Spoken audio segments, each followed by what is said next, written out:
Jury numéro 2 est le dernier film de Clint Eastwood, et depuis qu'il a présenté le projet, je me demandais mais pourquoi avoir choisi cette histoire pour clôturer ton immense carrière? Et au visionnage, j'ai compris, c'est parce que c'est une mise en abîme totale du métier de réalisateur et d'acteur. Clint, encore une fois, tu m'as donné une sacrée leçon de cinéma dans cette fin qui a beaucoup fait parler, mais qui je trouve est la perfection totale, pour le film et pour la carrière d'Eastwood.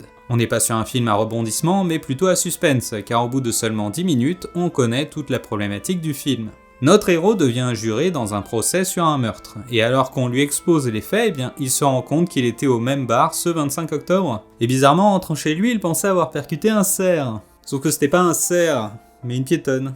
Tout l'enjeu du film sera de savoir s'il se dénoncera comme véritable auteur du meurtre ou s'il arrivera à faire innocenter le petit ami qui est accusé à sa place. Et sincèrement, j'ai vraiment adoré ce film. C'est vrai qu'il n'y a pas de rebondissement important, mais tout l'enjeu est là, et la pression monte crescendo. J'ai été happé par cette tension où il pourrait balancer en fait toute la vérité. On y retrouve un des thèmes chers à Clint Eastwood, celle d'un coupable de méfaits, mais qui reste un homme d'honneur dans ses actions. Je pense notamment au Monde Parfait avec Kevin Costner, que je vous conseille. Nicolas Hoult donne tout ce qu'il a en termes de larmes pour ce film, ce qui est un peu trop à mon goût, car ses yeux rougis de larmes H24 pour moi ça faisait trop. Mais ça maintient une tension où il pourrait tout lâcher d'un coup. C'est ce qu'elle disait. On est avec un personnage qui est piégé par un délit qu'il avait fait, et il est obligé de faire avec s'il ne veut pas finir en prison. On a là aussi le thème de la justice et de la vérité, avec la grande question finalisant le film, est-ce que la vérité est-elle totalement juste? En termes de mise en scène, c'est très classique et il n'y a rien d'exceptionnel, mais ça correspond au film et au personnage qui doit rester stoïque, s'il ne veut pas éveiller les soupçons. Niveau lumière et sous-lecture, j'ai retenu cette scène où il est censé avouer les choses à sa femme, mais il aura le visage dans l'ombre, en particulier les yeux, car comme on dit, les yeux c'est le reflet de l'âme, et il lui mentira. Ça fait aussi du bien d'avoir un film qui, niveau mise en scène, essaye pas de t'en mettre plein la vue, car il sait que t'es déjà happé par le suspense, pas besoin d'en rajouter. Après, je sais que beaucoup n'ont pas aimé car ils l'ont trouvé trop lent, avec trop peu de rebondissements, etc. Mais perso, moi ça me fait du bien de voir un film simple. Un film qui se concentre sur son histoire, son scénario et ses dialogues. Un film qui raconte une histoire d'humain et à échelle d'humain. Et franchement, ça fait plaisir, c'est ça du vrai cinéma. Et c'est là aussi que tu captes que malheureusement... Le football, il a changé. J'ai lu alors plein de critiques, qui comprenaient pas pourquoi un film comme ça est diffusé au cinéma alors que sa place est en streaming. Et ça me tend en direct rien que de dire cette phrase ignoble, Mais on revient aux conclusions dont je vous parlais sur l'avenir du cinéma, c'est que finalement, les films au budget moyen n'auront plus comme seule solution qu'une diffusion en streaming, puisque les salles de cinéma, en fait, n'accueilleront plus que les gros blockbusters. Et là, petit morceau d'interview de Ryan Reynolds, que je trouve correspond bien à la problématique d'aujourd'hui. Mais perso, je ne veux pas découvrir ce genre de film en streaming. Le cinéma doit rester de tous les genres possibles, et pas uniquement ceux qui font bouger les fauteuils.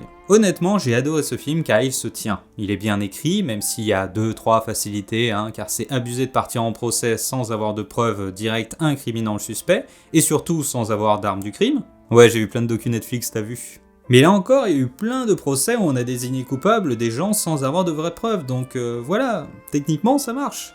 Et puis il y a cette fin qui a beaucoup fait parler, ma voisine dans la salle a directement dit « Mais quelle fin de merde !» Ce à quoi j'aurais pu répondre directement « Ferme ta gueule, t'as rien compris au film », parce que moi j'étais en mode extase totale, j'étais en mode « Ah là là, mais Clint, tu viens encore m'apprendre un truc !» Là je vais expliquer de manière un peu plus courtoise pourquoi c'est la meilleure fin pour ce film, mais également pour la carrière de Clint Eastwood, parce que franchement, cette fin, ça m'a donné envie de pleurer, parce que c'est totalement les adieux de Clint Eastwood qu'il fait parfaitement, et je m'attendais pas à ce que le réal dise adieu dans son film.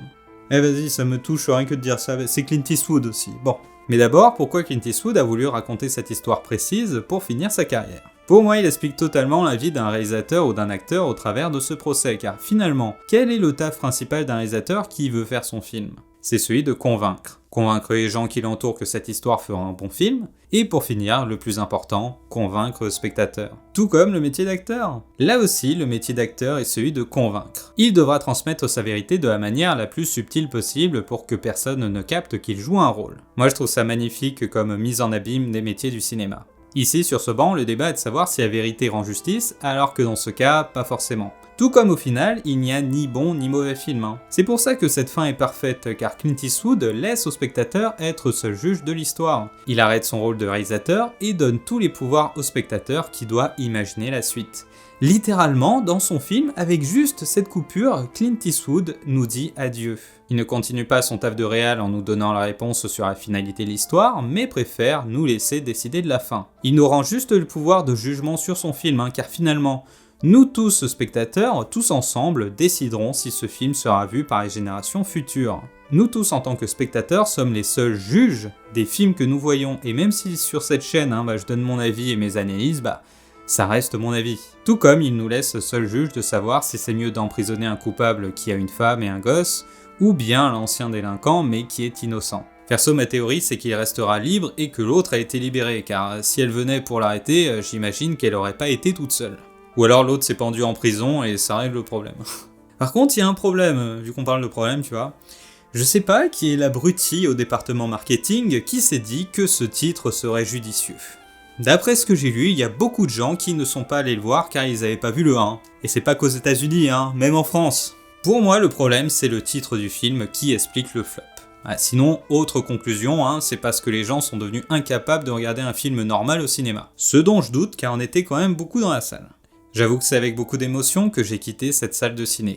Clint Eastwood aura marqué profondément le cinéma international, et moi, et qu'il arrête aujourd'hui, c'est une perte immense. J'ai presque vu tous ces films récents au cinéma, et franchement, c'est le premier des géants qui arrête, et il sera irremplaçable. C'est peut-être le seul réal où je n'ai aucun de ces films qui sortent du lot. Honnêtement, ils sont tous très bons, j'aurais du mal à vous en conseiller un en fait. Ils ont même dû créer une page spéciale sur Wikipédia pour présenter sa filmo, car ça rentrait pas sur sa page perso, tellement qu'il a fait de trucs le gars. Bref, je vous conseille ce film, et tous les autres de la filmo de Clint, quoi qu'il arrive, ce sera un bon film. Merci Clint pour tes nombreuses leçons de cinéma. Merci pour tes films et tes personnages toujours attachants. Merci pour tout ce que tu as apporté au cinéma. Merci pour tout ce que tu m'as apporté dans tes films. J'espère être à la hauteur de tes personnages, toujours bienveillants, toujours courageux, toujours prêts à se surpasser, toujours là pour donner l'exemple. Je finirai par une citation qui résume à mon goût toutes les histoires de Clint Eastwood. Ne laissez personne apaiser sa conscience en lui faisant croire qu'il ne peut faire de mal s'il ne participe pas. Les hommes méchants n'ont besoin de rien de plus pour parvenir à leur fin, que d'hommes bons qui contemplent sans intervenir. Citation résumée est plus connue maintenant comme « La seule chose qui permet au mal de triompher est l'inaction des hommes de bien ».